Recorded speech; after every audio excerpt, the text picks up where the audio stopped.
पूतना का कोई और मतलब भी होता है?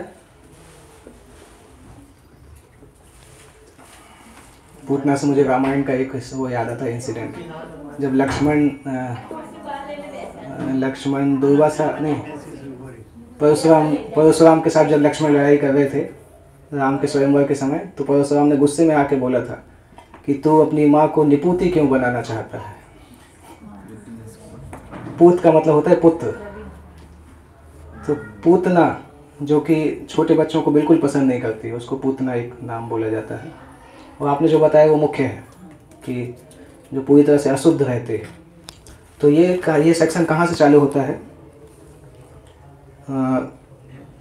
नंद बाबा जो थे वो कृष्ण अभी तक वृंदावन में आ चुके हैं, और नंद बाबा कंस के पास जाते हैं उनको टैक्स देने के लिए। और इस पर्टिकुलर इंसिडेंट में नंद बाबा जाते हैं इतना टैक्स लेके कि अगले 4-5 साल तक का टैक्स देने के लिए जाते हैं। उसके पीछे क्या कारण होता है? उसके पीछे ये कारण होता है क्योंकि वो नहीं चाहते हैं कि बार बार हर महीने जाना पड़े, क्योंकि सीक्रेट रखना चाहते हैं कृष्ण के बारे में। तो एक बार में 4-5 साल तक का टैक्स अगर भर दिया जाएगा तो ना तो कंस के लोग मांगने के लिए आएंगे और ना कोई कृष्ण को देखेगा। तो इसलिए वो बहुत सारे सामान लेके टैक्स देने के लिए जाते हैं। और वहाँ से आते समय ये वसुदेव से मिलते हैं। जब कंस को टैक्स दे देते हैं उसके बाद लौटते समय वसुदेव से उनकी मित्रता होती है। वहाँ से सुखदेव गोस्वामी इस अध्याय को स्टार्ट करते हैं। श्री शुक उवाच नंदः पथि वचः शौर्य नाम विषेति विचिन्तयन् हरिं जगाम शरणम उत्पातागम संकितः। इसका मीनिंग है, हम वर्ड टू वर्ड मीनिंग नहीं देखेंगे क्योंकि वो डिटेल हो जाएगा। सुखदेव गोस्वामी ने भगवान को बताया, सुखदेव गोस्वामी ने बताया कि हे राजन, जब नंद महाराज अपने घर लौट रहे थे तो उन्होंने सोचा कि वसुदेव ने उनको जो बताया था वो गलत नहीं हो सकता है, कुछ ना कुछ गोकुल में डेंजर आया होगा।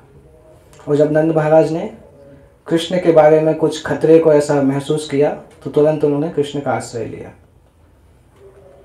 ये लिखा नहीं है कि कृष्ण का आश्रय लिया, लिखा क्या है? हरिम जगाम शरणम।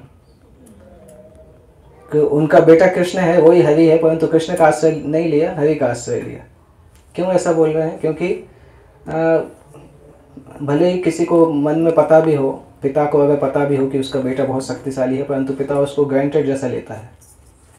तो ब्रज में अगर किसी को कोई संकट होता था तो भगवान के अलग अलग नाम बुलाते थे, नारायण का नाम बुलाते थे, सबका बुलाते थे, क्योंकि उनको कृष्ण को छोटा बच्चा समझते थे।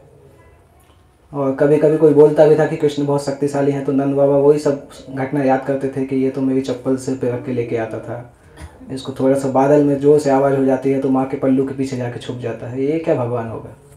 तो ये सब घटनाओं के कारण वो कभी भी सीरियसली नहीं ले पाते थे। तो जब उन्होंने एक्चुअली जब वसुदेव से मिले थे मथुरा में, तो वसुदेव ने उनको बताया था कि आपको जल्दी जाना चाहिए वापस, हो सकता है गोकुल में कुछ डिस्टर्बेंस आया हो। और साथ साथ जब नंद वसुदेव के बीच में क्या रिश्ता है, किसी को पता है? नंद बाबा और वसुदेव के बीच में रिश्ता क्या है?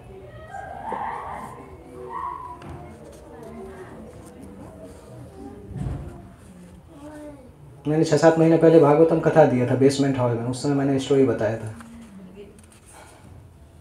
उनकी लीनियज मैंने बताई थी, एक राजा से चालू हुई थी। एक राजा थे, उनकी 2 पत्नियां थीं, एक वैश्य खानदान से थी, एक क्षत्रिय खानदान से थी। तो क्षत्रिय जो थे उनसे सूर्यसेन का जन्म हुआ था, वैश्य जो थे उनसे पर्जन्य का जन्म हुआ था। पर्जन्य के 5 पुत्र थे, नंद, उपानंद, ये 5 भाई थे। और जो क्षत्रिय थे उनके सूर्यसेन के पुत्र वसुदेव थे। तो देखा जाए तो भाई जैसे मान सकते हैं, मतलब माँ की लीनियज से डिफरेंस हुआ है, बाकी एक राजा से निकल के आते हैं। और रिश्तेदार भी थे, भाई भी थे।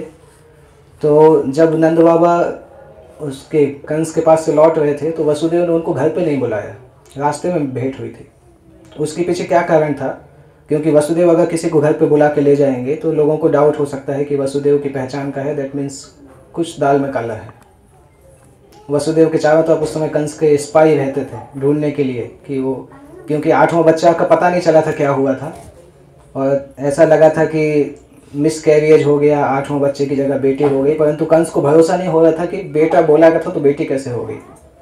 उसको ये विचार आया था कि आजकल देवता लोग भी झूठ बोलने लगे हैं, पर तब भी वो कन्विंस नहीं था, इसलिए वो ढूंढ रहा था कि कुछ तो है इसमें।